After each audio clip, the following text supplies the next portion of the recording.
How to leave league on Fantasy Premier League. Hey guys, and welcome back to the channel. If you have been the member of a public or an invitational private league but do not get the option to leave it, that is because you can only do it via the website. So for this, you can use any of your preferred browser. In this video, I'll be using Google Chrome. Go to the official website and log in using your account. Then after, click on Fantasy and from here choose on the More button. Then go to Leagues and Cups, scroll down.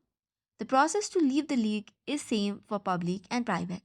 You just have to tap on the gear or the settings icon and there you have the option of leave league.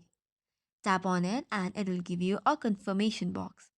Tap on OK and once you see that, you will see you have successfully left the league. That is all for today's video. If you have got any queries, do not hesitate to drop on the comment section. And for more such contents, do not forget to hit the like and subscribe button. Thank you and keep watching.